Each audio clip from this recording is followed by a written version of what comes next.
questions, raise your hand. He will do his best to get to you and offer you the mic to ask your question. So, let's get this started and introduce Miss Gray DeLisle and Tara Strong.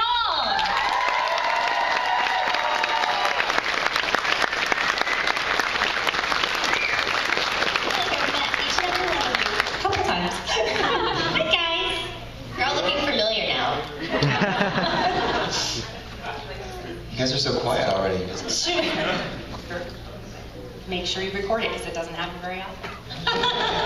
They call this a Fairly Odd panel because they both worked on Fairly Odd Parents together, but they also both worked on a lot of projects. She's beautiful. Where is she? I can't. Oh, there she is. I'm right here. Where's that voice coming from? Sorry. Thank you. I just didn't want to look like Stevie Wonder up here. But they worked on a ton of stuff together and have a great history and a great chemistry together. So have at it, kids.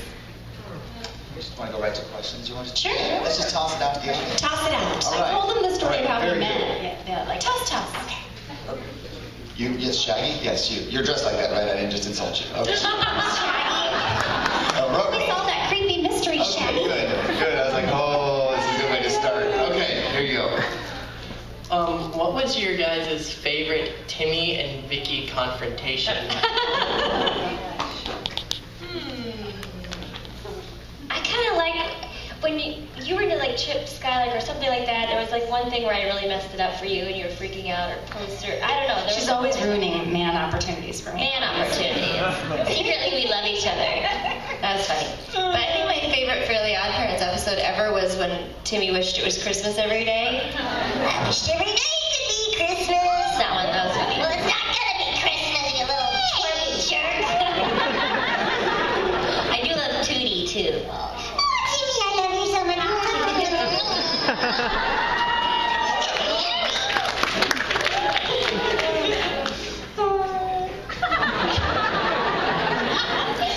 We should talk about like how we met and like how we started working together and how you teach me everything.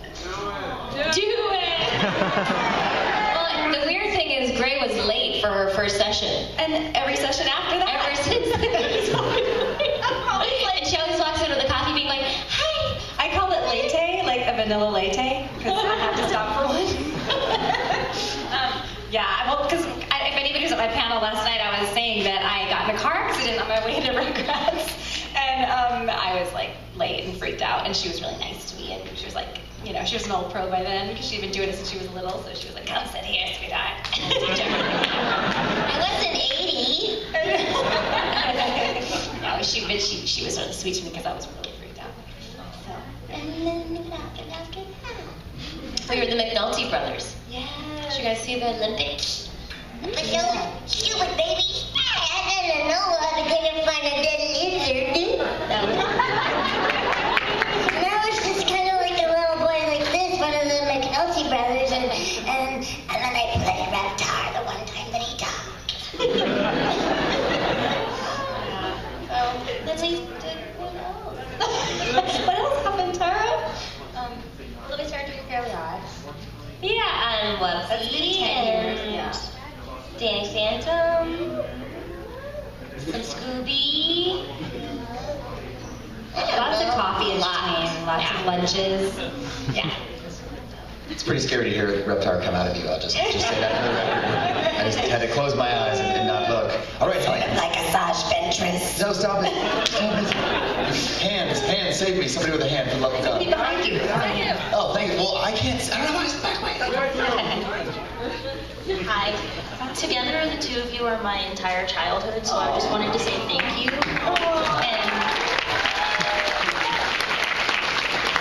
And Gray, Frankie Foster is the best thing ever. Aww, it's the closest thing to my real voice, Blue.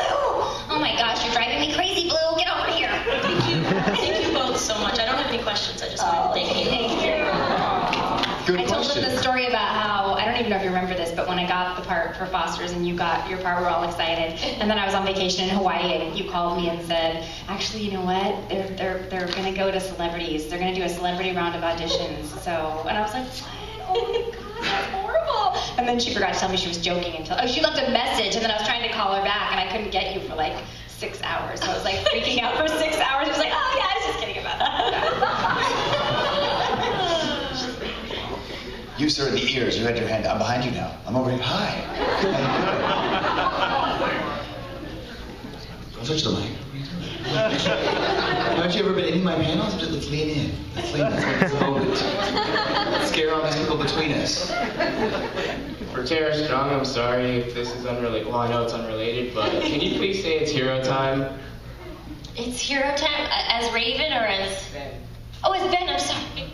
I'm right in the middle of doing Titans, and I can't tell you, sorry, about why I said that. Wow, there we go. That's Going hero. It's hero time. Gwen, don't be such a dweeb. Oh, very good, very good. Yes, you're learning. Yes, hand up. Question happens. This is all good. Oh my gosh, you're grabbing again. So grabby. Sunday morning grabbies. Hey, Tara. What was your most favorite?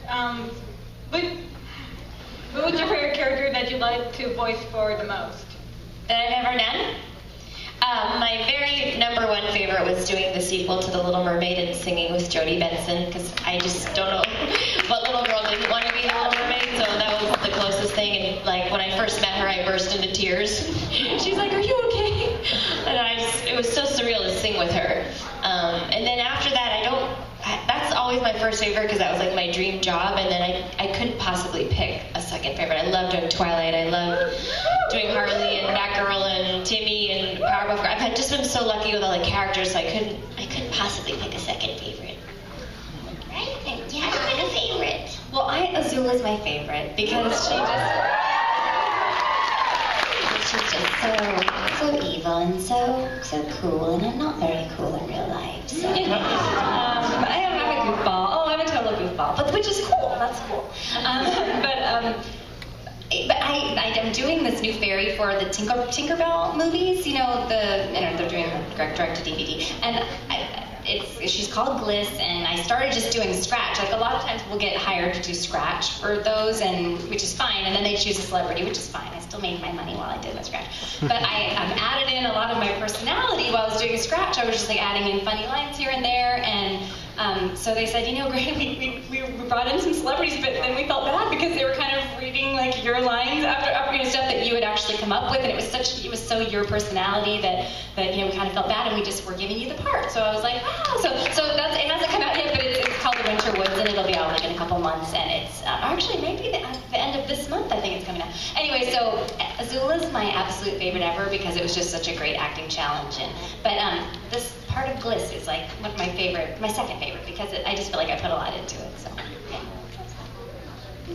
But you are all banished later. Hi, over here. Oh, there you are.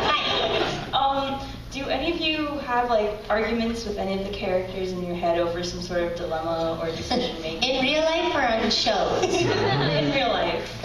I argue with myself in the car, like with an imaginary person, just like someone who I'm mad at in life, and I'll just catch somebody like kind of at a stoplight watching me go.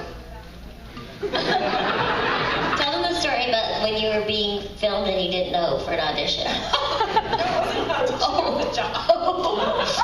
I was doing this video game, and this studio had this, like the booth was in one room, and then the control booth was in one room, and then you go to this like long hallway, all these turns to where you would stand to record with the microphone.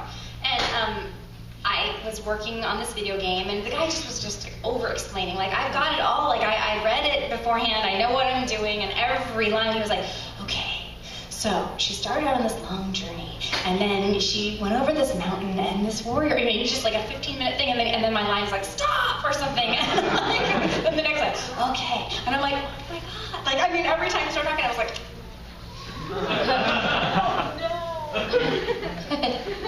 Yes, I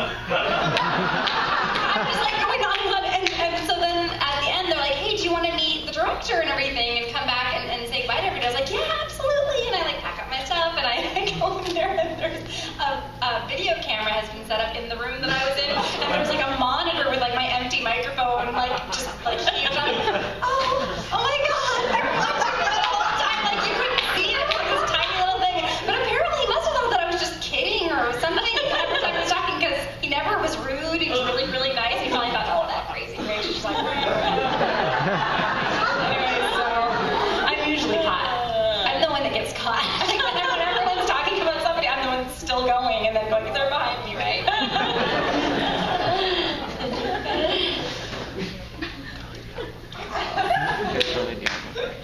you, sir. It's easier to put it in his face from here. Now, Terry, your episode of the Batman on Batman, Kevin Smith's podcast. Yeah, it's a great podcast, great episode. You had mentioned that they're doing a new season of Fairly Odd Parents. Are y'all able to go into more detail on are y'all working on that right now? Yeah, the reason we had to come in on the Red Eye is we do them on Fridays, and we just did together an episode this Friday. And the only spoiler I can tell you is that I get a magical dog named Sparky, and he's so hilarious. He's on, I don't know what character. He's on Tough Puppy. He plays Snaptrap for Phineas Snaptrap, and his name's Matt, and he was an animator. He's so damn talented. He was an animator, and Disney was using him for all their scratch, and he was just brilliant. And but he was doing it for free just because he was like there, and they're like, "Hey Matt, you're amazing. Come in here and do this thing." So yeah, it's so great. And he adds so much comedy. It's like, whenever they talk about reviving or a pickup, they say we need something big. Like with Rugrats, they had Dill, or with Fairly Odd Parents, it was Poof, and then this season it's Sparky, and he's so funny. He really adds a lot to the show. He's got like a Rick Moranis kind of voice. So cute. Yeah, and I love doing that podcast. Kevin Smith's memory is scary. I'm like, how do you retain all that information? So yeah, that's fun. This is for Gray. I wanted to know if you could say the line that she uses as a pickup line about being really sharp. Wait, who? Azula. Oh, the pickup gosh. line that she uses. If you tell me what it is, I will say it. It's been busted, dude. It's been like a few years. I know the line, I just don't know it word for word. I remember her saying, like, every time I like a boy, they think I'm going to do something terrible to them. Or something like that. Which I totally relate to. Just don't make me angry. If you remember it, I will totally do it. For both of you, and Fairly Odd Parents, which are your favorite fairies, out of them all? What Cosmo, Wanda, Dorgan, Wandissima, all of them? I like doing the Tooth Fairy because she's very, very. I would have to say Cosmo makes me laugh every time Darren Norris opens up his mouth. And sometimes when I get the scripts in advance, I read it and I hear it in his voice, and I just have to laugh because he's so stupid. He's my favorite. I mean, literally everything he does makes me laugh. And he's one of those performers that's doing Cosmo and Dad and Jorgen back to back, and you're like, I don't know how that's not given out because they're all screaming and high-pitched and low-pitched and crazy, and he's so talented, so he's amazing. On Tough Puppy, he does all the villains and the chief, and he's amazing. Yeah, amazing. Darren. I feel like a dork now because you said what's your favorite fairy? I thought you meant what favorite fairy that we voice, and I was like, well, what do we voice? I voice the Tooth Fairy. Now I feel like I said that my favorite fairy is me. I like Cosmo. Yeah, like other fairies. Way to be selfish, Gray. Way to be selfish. My favorite things are about me. No wonder you're not on Twitter. There's a hand right here, though. I'll get back to you. Don't worry. You can hate me later if I skip you. I'm sorry. What advice would you give to someone that wanted to be a voice actor?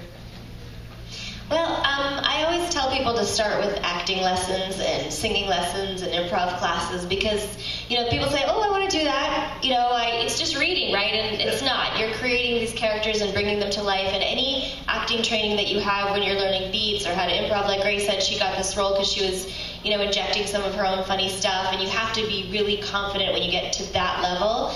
And then after you've done that, if you've got a local class where you can get behind a microphone and get some studio time, that's really great. And Gray and I are both in a DVD that I made a few years ago, actually 10 years ago. It's called Voice Stars with .com, and you can pop it into your computer. How did we make it before we were born? What? How did we make it before we were born? Oh, yeah. And then my best advice too is don't get out there and put out a CD until you're really ready. Then they had to put my tape in. Oh yeah, I'm old. And, well, I haven't made a demo since it was tapes. But because you want to be really ready, because if you get that shot in the studio and you're too nervous or you're not ready, you might not get another chance. So you want to be. Also, to make it a good demo is about $1,000. So you want to make sure that you're really ready for that. Yeah. And I mean, yeah, to be in plays, because I feel like theater is like, that's where I got my training, and I know Tara too, like it's because it's a place where you can be anything. You can be a little baby, you can be a dragon, you can be an old woman, you can, you don't have any limits, and it's all just, just nobody's judging you yet, you're not in front of casting people, you're just kind of getting your chops done. And it really is acting, it's not doing a voice, because I've worked with people that are doing a voice, and it just does, it's very one-dimensional. People can't really embrace it, they can't relate to it, because it's just an impression. And some of the guys that have done Scooby, they're not actors, they would just like do a voice match for Scooby, and they would do maybe a little bit of work, and then pretty soon it was just like, it's just a voice, it's not, anyway. Also, yeah, don't take a class from a casting director until you're super good. Because some people, I've taken classes. Once I got all my training, I learned from another actor, Mary Kay Bergman. She was like my mentor. And then once I felt like she couldn't cast anything, but she could give me like lots of great advice. And then once I felt like I was ready and I wanted to meet people, it sucks that you kind of have to pay to, get in front of somebody, but I did like a casting director workshop and met like 6 casting directors, and after that it was just great, because if you're they think that you're brand new and you're just really good. It's like, no, I've been working at this for a long time to pretend like I'm really good right out of the gate. So yeah, but don't make your mistakes in front of casting directors, because then they're like, oh, you're that new person that's like really green and needs a lot of work, and this can't get that out of their head. And keep going. No matter how many people tell you, if you think you're really good, don't let people talk you out of it by saying it's a small world, there's no new people. There's this girl, Breezy. I don't know if anybody on the internet knows who she is. Breezy. Anyway, I don't know where she is. Where is she? She does like our voices, and she does this she's I think she's like 17, and she just makes these YouTube videos of her doing voices. And I'm actually going to talk to my agent about I posted her video on my Twitter feed, and I'm going to talk to my agent about her, because she's really, really good, and she just keeps trying, and I'm just really proud of her for doing that, because honestly, 100 people a year will go, Gray, I really want to get into voiceovers, what should I do? And I'm like, here's what you need to do. You need to, take classes, and you need to do this, and you should make it, you need to make a demo. And I swear, like, maybe one person out of all those people puts the work in. They just kind of want, it's hard. And if you really want it, there's room for talent, so. If it's been a while since you voiced a character, do you ever forget that character's voice? Yes. If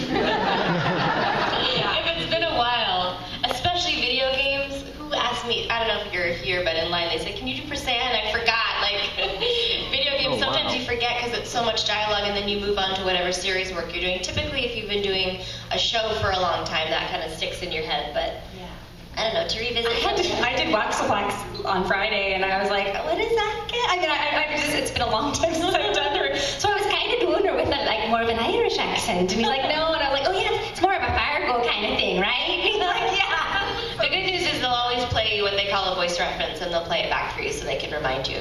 I had to play Ice Queen before I left, because I was like, what if somebody asked me to do the Ice Queen? I can't remember what it was, and I went and bought it on iTunes and watched the episode. I was like, oh yeah, I can't remember that. Anyway. Back here with the captain. What was it like working with Kevin Conroy and Mark Hamill in Arkham City? Well, we didn't work together in Arkham City, but I worked with them on the Batman series, which was incredibly surreal to sit between the two of them. And I think Kevin Conroy is the best Batman there ever was, and Hamill's the best Joker there ever was. So to sit there, yeah. When it comes to superhero stuff, I'm a big fan of the darker stuff, and they're just both so believable in those roles. And so to be in that studio and watch them work was a huge honor. I think they're amazing. Yeah, Mark Hamill's incredible, and just to think like just how iconic he is and how down to earth he is at the same time. But also how good he is at voiceover, because and he's a theater guy too, Broadway. Yeah, and a lot of times a celebrity will come in and they don't have the chops for voiceover, but he really does. Because he's larger than life anyway. Like the way he speaks is just like he's very theatrical. I mean, he's a theatrical person. So yeah, but during Arkham City when I did Catwoman, we just worked by ourselves. I didn't even see Tara, and she's my good friend. Thanks, everybody. Goodbye. Yes, you, sir. You were both in I Know That Voice. Have you seen it? Do you know anything about it? I've only seen her clip. I haven't seen my clip. I talk way too much. Like my panel last night, I just told like every embarrassing, crazy story that I would probably never want anyone to know.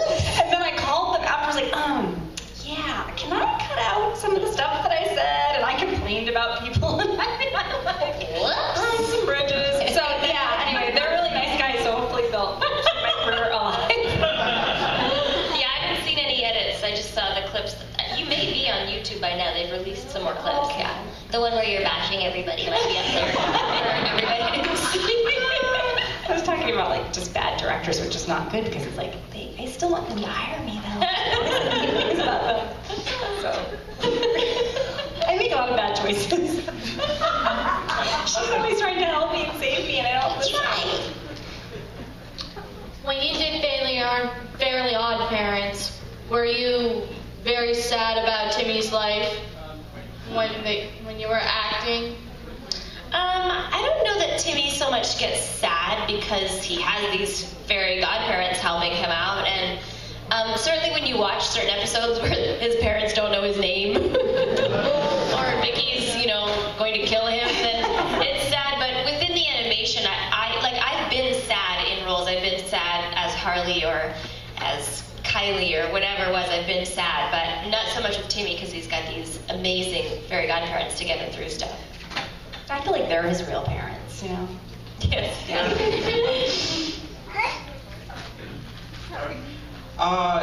If I can ask Tara for a favor, if you can sing as Bubbles, Love Goes Around. The whole song.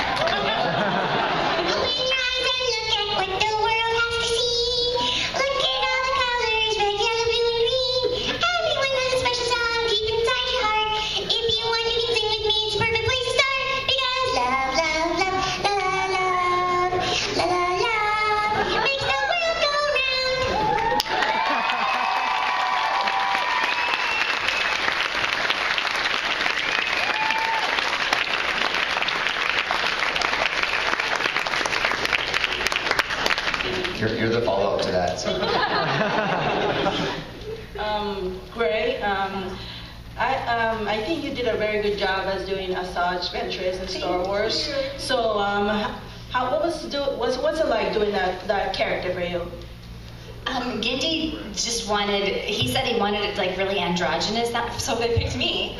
But he said, I don't want anybody to know whether it's a woman or a man, just like something really neutral and like really evil. So I just did something like this. I just,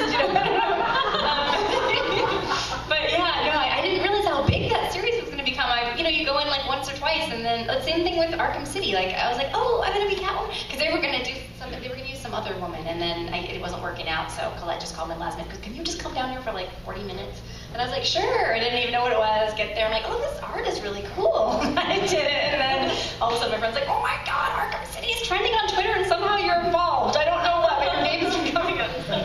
So yeah, but no, yeah. Gindi has Gindi Tartakovsky.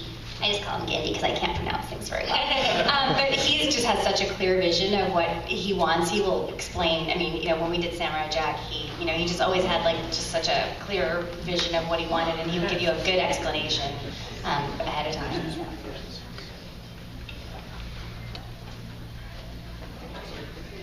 Gray, I just want to say you terrified me as Asajj Ventress, I just have to say. And for both of you, you were talking about singing. How do you keep a particular character's voice while you sing? And like hit the notes but still keep the character? Well, if I've got to sing in a session, I'll always do vocal warm-ups that I learned from my singing lessons, which is another reason why I recommend that. And most of us do sing, and you need a good ear to be able to mimic voices. And then once you... Except for Frank Walker does not sing a note. He's the only voice actor I know that does not sing a note. Oh, crazy. Anyway. But, once you create a character and they sort of exist in your world, and then singing as that character is pretty much the same as talking as that character. So Timmy Turner is not going to be a beautiful singer. But sometimes that gets challenging if you have to do something like a Timmy Turner and then like a Disney princess the next day and you're tired. That stuff can be challenging, which is why I say it's always good to know some good vocal warm-ups and drink tea and I don't do any of the things you're supposed to do. I like drink milk and eat cookies and don't do I have a trouble like not sounding. It's hard because you want to sound good, and so sometimes I'm like, it's sounding pretty, and they're like, you know what, it doesn't sound like the character anymore. And I'm like, but I don't want it to sound good.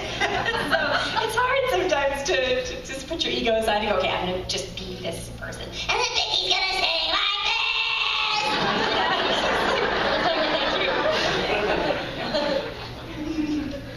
That was pretty, I thought. Frank Welker. Frank Welker, tone deaf. Like anytime we ever have to sing, he's just like, I care. And then I was like, oh, you're just silly. I bet you can. And then he started, and I was like, oh. But like honestly, everybody else is like a huge musical background. Like, Tom Kenny at SpongeBob has the most beautiful voice you've ever. It's just gorgeous. I've gotten to see him like play in a band and sing real. You know, he loves 50s rock and stuff, and he just like is unbelievable. And I mean, Billy West, like all those guys are just. Rob Paulson. I mean, he could be on Broadway. Yeah, everyone except for Frank. Hi. I just want. Thank you. I was just gonna ask two questions actually. One to Tara. How did you feel about doing Clara and Drawn Together? It must be hard to sing some of those lines because they were pretty controversial. No, it isn't. Then for Gray, I know you said yesterday you mentioned Tito Fuentes, and I just wanted to know if do you know Spanish, and do you ever do any voiceover in Spanish? I played Flicker on Handy Manny, and he, yo hablo Flicker, you know, he didn't speak any English until like the 3rd season. So, but it was just like baby words. I mean, it wasn't too difficult. Apparently my grandmother said I spoke Spanish until I was like 3, and then she was like, ay, mijita, you were so wet, I didn't want to teach you any more Spanish. I was like, thank you very much for ruining my life. I'm working a lot more. And Tito Puente, my grandma sang with the Latin band leader Tito Puente. She was a big band singer, and I know all the boleros. I know like Sabor a mí, Bésame mucho, y usted, and I put Mexican songs on. I put out 5 albums, so I tried to do at least one song in Spanish on every record. So yeah. Cool. And I loved doing Drawn Together. It was insanely fun. And when I first recorded Black Chick's Tongue, I was playing it for my mom over the phone and she started to cry. I was like, are you okay? And she's like, it's so beautiful. I'm like, are you listening to the words? She's like, I thought she was crying because it was so gross. No, that's what I thought. But it was, I mean, because I do so many shows for children, it's really fun to get in the booth and say naughty words and make out with Cree Summer. We're trying to get to come to one of these. We were just texting her last night, and she said she wants to.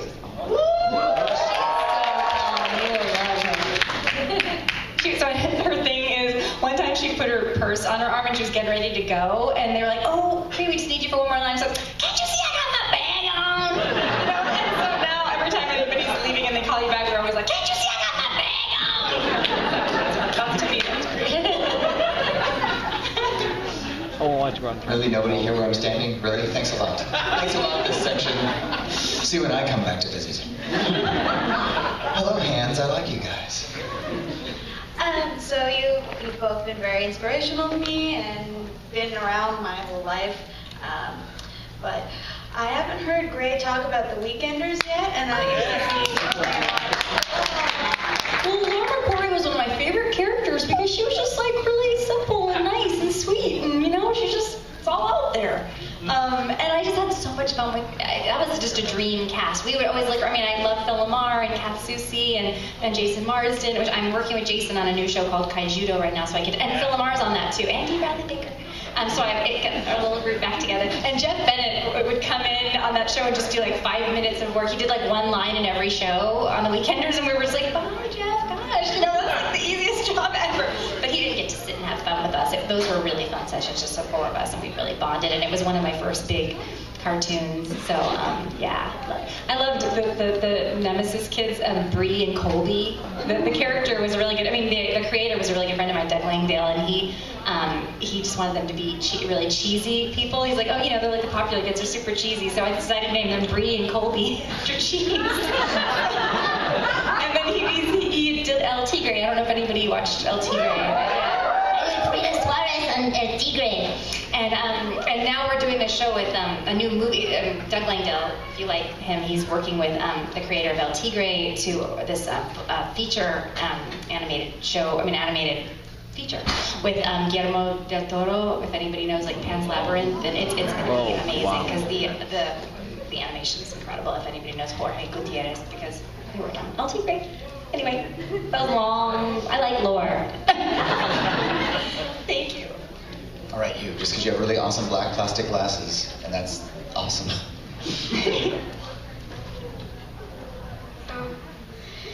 Can you do a Timmy and Vicky impression? No, we can't do an impression, but we can do them for you. I guess, twerp, I guess it's just you and me tonight. So go lay down and don't bug me. Vicky, the door's for you. Who is it? I wish Vicky would follow the door into another universe.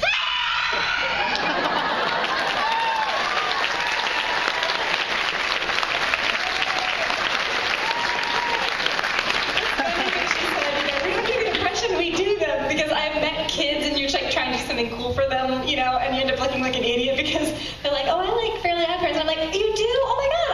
I was like, I do Vicky. And then I go like, hi, Twerp, how you doing? And they're like, oh, I do Vicky too. You know, back and I'm like, okay, you know, but you don't want to go, no, I do Vicky, okay? Yeah, like, oh, you sound just like them. And one time I was at a nail salon and there was like a 7 or 8 year old, usually by 8 or 9 they get it. And she said, oh, she was Melody in The Mermaid. And she's like, oh, what was it like to work with the Sea Witch? And I said, well, typically for Disney features, we work alone. And she's like, no, you didn't. You met her in the cave. I was like, oh, okay, that was fun then.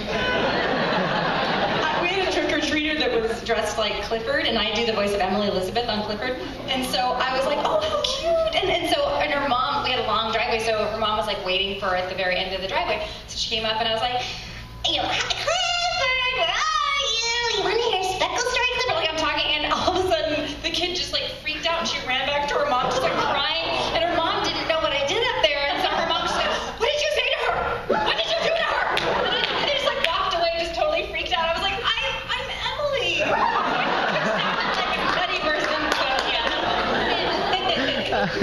Terrifying children of the last 10 years. It's great to love everybody. Hi, I love you both. I love The Little Mermaid. It's my all-time favorite Disney movie, and I was wondering if you could do Melody for me. Sometimes I pretend I have fins. For a moment, all of me is alive and at home in the sea. I'm swirling and twirling, so graceful and grand, not stubbing my toes, getting stuck in the sand. For a moment, I can feel all the dreams I've been dreaming are real. Wish my mother could see it, the sea is my song. For a moment, just a moment, I belong.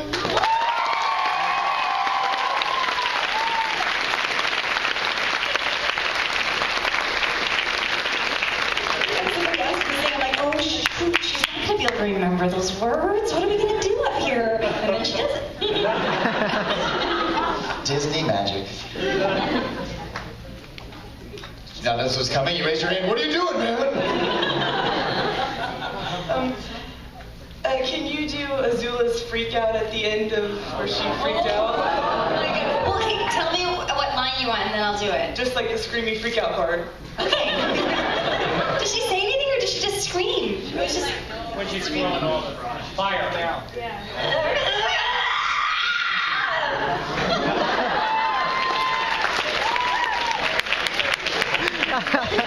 Already getting warmed up for this Halloween, I see. I love it. Her hair just goes all crazy. Because you know when a woman is like left her hair, you know, like and her hair doesn't look good anymore, she's woo. I was just wondering, do you guys ever abuse your voice acting powers? Like telemarketers and you get really all the time. My kids love watching me. There'll be a call like inevitably during dinner, and I go, hello? Like, is your mom there? And I go, no. Who is it? You have any lollipops?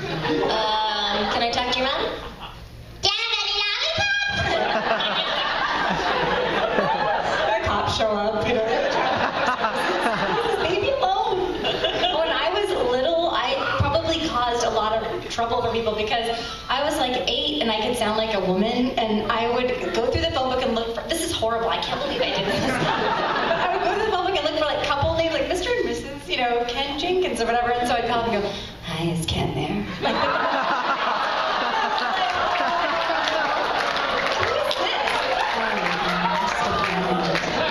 Never mind. And I was just like, hang up, and then I'm like, oh my god.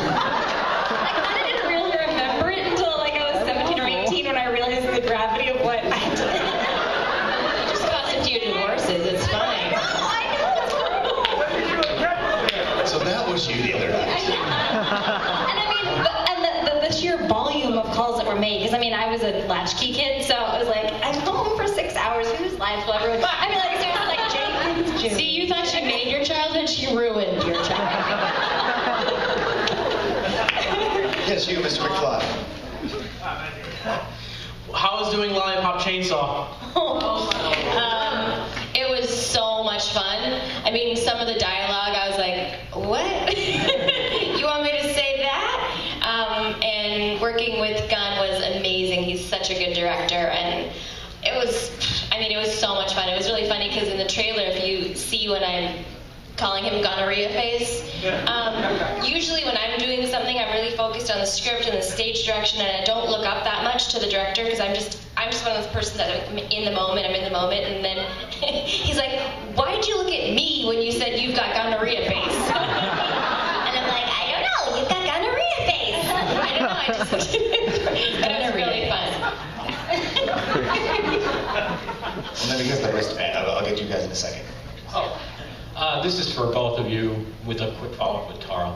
I wanted to know your opinion of the television animation industry in that a really excellent show like Symbiotic Titan could get ended mostly because there's no toy to go with it. And if it gets revived, Tara, would you like to continue your role as Ilana? I loved Symbiotic Titan. I thought that was so genius, and another Gendy Tartakovsky genius concept from his brain, and I thought the animation was great and the acting was great, and I don't know why they canceled it, but it's always frustrating for us when we're doing a show and it ends like at a pivotal moment, like Teen Titans. People are like, what happened with Trigon? And I'm like, I wish I could tell you, but I don't know. And obviously the fans' voices do matter, and that's why Titans is back. That's why Family Guy came back and Futurama. So us as the performers, we'd love to keep going and doing it forever. So it's sad when a show ends, and I would definitely do more if that got a pickup.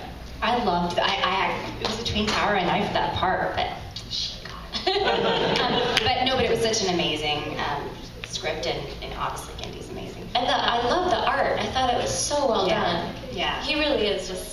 They started doing a lot of live action. I ended up getting Generator Rex at the same time, and then that didn't go either. That was at a really great part too, and I was like, bye. So yeah, they both got canceled around the same time, and I think they're just doing more. I was like, but it's Cartoon Network. Why aren't the cartoons not on it anymore?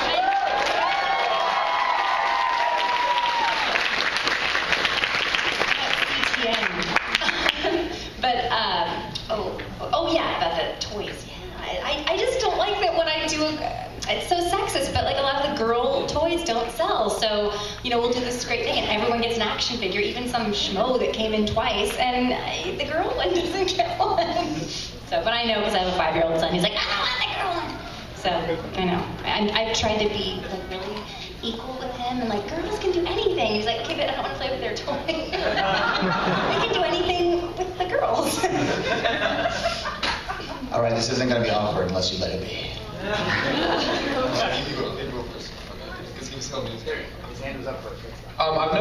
I've noticed that when the characters have songs to sing in the shows, sometimes they have you guys sing your characters, and sometimes the studio will call in someone else to do the singing. For example, Twilight Sparkle, Rebecca Chauchet, if I'm getting that right, does the singing for Twilight Sparkle, and I've noticed that, especially in that example, it's spot on. The character, you could have fooled me and told me that you sang. Do you all collaborate in getting the voice, or does she emulate you? But that's just so excellent how it sounds. For My Little on Pony, the challenge is that I'm in LA, and the rest of the cast and the songwriters are all in Vancouver, and they actually asked me to fly back and forth weekly, which I cannot do.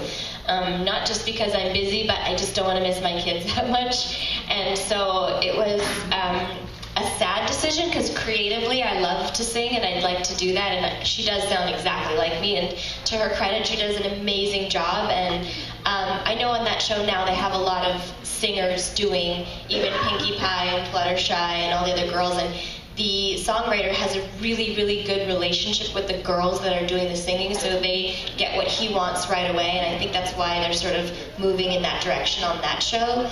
And for other shows, it's just, you never know. And when I did The Mermaid, I had so much fun singing with Jodie, and someone said, oh, careful, because sometimes they replace you. And I remember popping in the DVD, like there was a video, and going, is it me, is it me? I'm so happy that they kept it in. So yeah, you just never really know. And I do the singing for Meg on Family Guy, and so it kind of goes both ways sometimes.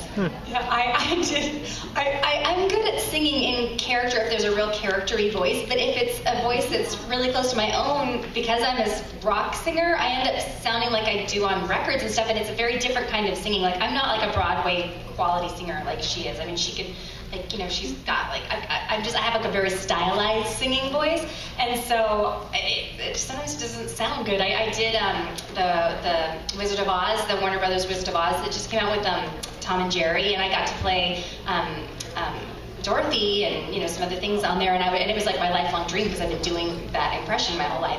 But when I got to the Somewhere Over the Rainbow, it sounded like me singing. It didn't sound like, and I was just like, oh, this is not good.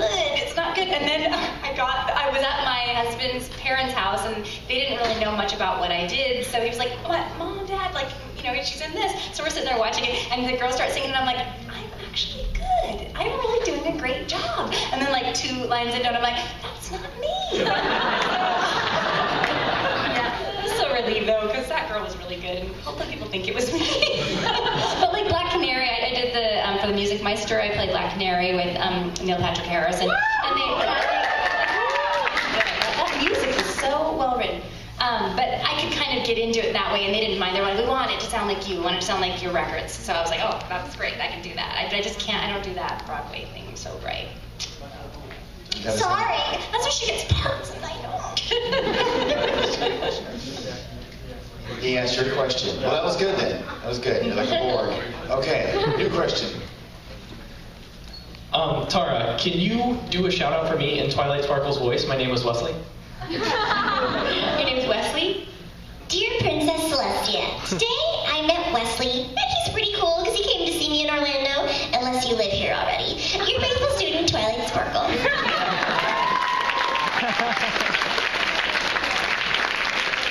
All right, we are getting down to it, the last 5 minutes. Oh, everybody has a question now. Oh, 5 minutes. Okay, I saw your hand up since you've been door guarding so vigilantly. Hey Sarah, do you mind embarrassing my friend Gerald in Twilight Sparkle's voice? Dear Princess Celestia, I would love to embarrass Gerald. See, I embarrassed you because I got your name wrong.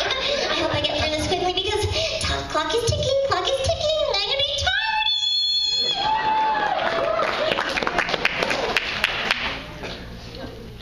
I love you guys both.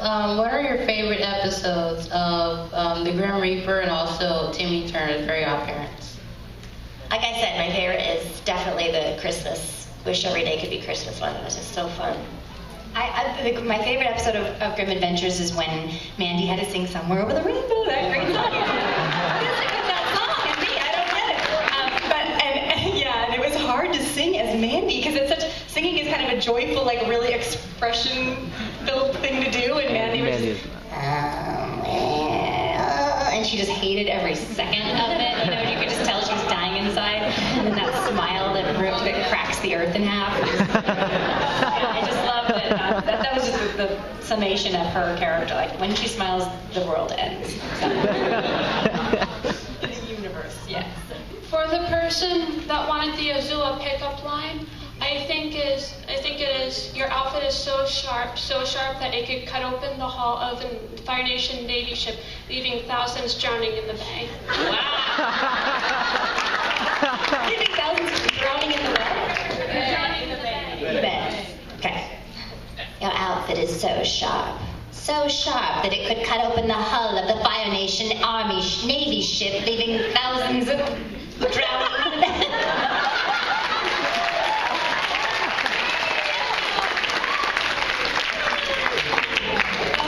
How could it be so?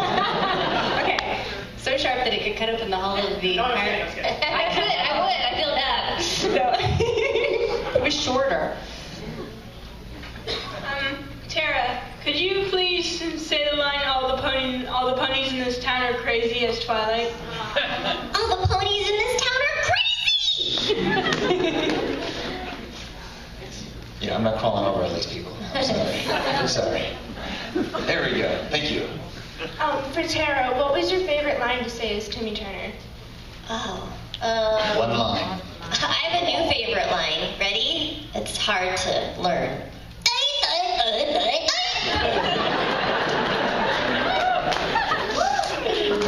You haven't had one, so yes. Everybody needs to bring disguises and mustaches if you're trying to get me to pick you twice. You haven't come to me yet.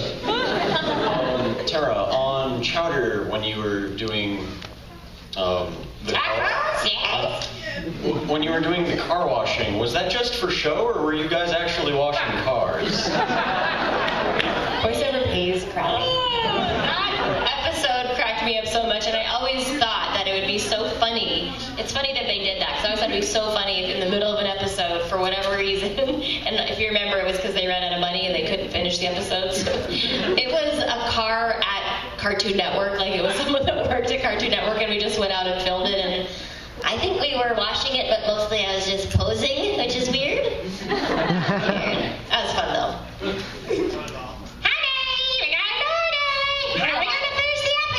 Is my butt lifting? Who's got gum?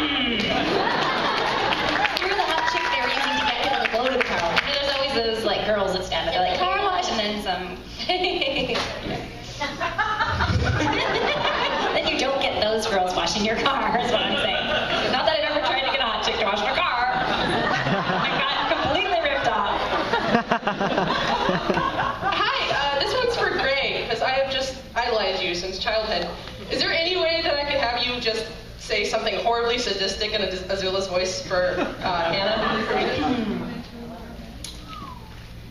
I hope that every day on your birthday, your fire on your birthday cake burns your face off into the ground. Happy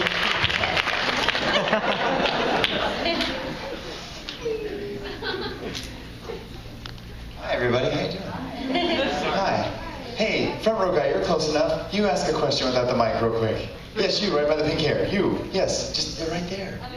Oh, I didn't see the head. I saw the guy next to you, and it looked like his. It was an optical illusion. Oh, don't be offended. Do you have your outtakes when recording? Oh, yes. In fact, if Robert Serta at Cartoon Network ever wants to sell the behind-the-scenes stuff, especially Powerpuff Girls, he's going to be very rich. Like, we get very silly. I think my favorite story is there was a girl that didn't know that she could leave to go to the bathroom, and she was standing at the mic, and right in the middle of someone else's line, she said, I'm doing it, I'm doing it, I'm doing it, I'm doing it, and she was.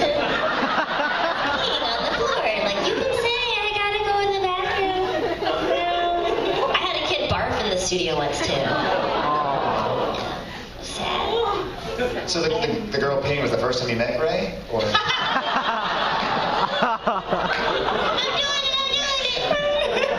I do say a lot of horrible things on the microphone that honestly, like, would ruin my life. Yeah, we would be destroyed. Yeah, we have to be really nice to the engineer. I didn't say the name Robert Serta, so don't look him up. And Justin at Nickelodeon has a lot of. He's got a lot of good too. And I've said so many dirty things on the microphone. Do you know who Kari Wahlgren is? She's awesome. But she sounds a lot like me, but she's really sweet and never says anything wrong ever about anybody. And Justin was playing my horrible things at her and going, remember when you said that? And she's like, no, I don't remember saying that. And they're like, yeah, it was just like a year ago. You remember? She's like, why would I say that? You know? That's great. She's like, oh, great. Anyways. I did this to Tara yesterday, but yes, I made her choose the last question. But now you can do it together. It's the final question, and I will allow you all, out of all the fans, to choose your final one for the day. I know, look at them conferring. I say, what do we like the most? Ooh, not them. That's Gray says she likes the guy in the second row. Well, She likes you. I met him at the sign. He was really super nice and. Look at you. See, you put in the effort, you know, get He was just recognized. very gentlemanly. I actually just had a question. You're both referring to both good and bad directors. As an aspiring director myself, what do you usually look for in a director in the studio, and has it changed over the years in terms of voice acting at all? I really love voice directors that know what to say to the actors to get what they want out of them, and often they'll be like a writer on a game thinking they can do it. And not to be mean, but there's a difference between someone that knows how to pull a performance out of someone and you know, when you're doing something serious, especially like a Batman with Andrea Romano, and she acted for so many years, or Charlie Adler, who's like so funny and crazy and knows how to get what you want out of them. And a lot of these directors that are very seasoned and been around a long time that can get that performance are my favorite. And sometimes when there's someone new, I don't mean to, but I've got like, let's see what you got to tell me. And then I look at them and they're like, can you make it larger? And I'm like, Charlie Adler once got the direction, but he's an actor, so he said he knows bad direction. And one time he was doing the voice of a hamburger, and they said, yeah, you know, you're kind of sounding like more like a hot dog. You need to sound more like a hot dog. Really? Yeah, people that have been actors are usually great directors. So if you're interested in directing and you're not really interested in acting, take an acting class just so you can kind of see what it's like to be directed. And I also like, I don't mind a line reading if the time's running short and you need to get us out of there, but I really like the first chance to bring what I have to it, you know, first. And then if I can't get it right, then I'm fine with, you know, but like Pam Adlon, she hates line readings. I've seen her getting really annoyed with people. So, yeah. But sometimes, you know, budgets are so that, you know, the person that, you know, is signing you in, like a few years later, they're directing, and they're not really directors. And, you know, we work with pretty great people all the time. I'm trying to make up for my behind the voice actor, or whatever, I know that voice actor. So I don't ever lose my job. Thank you. Tara Gray, thank you so very much for spending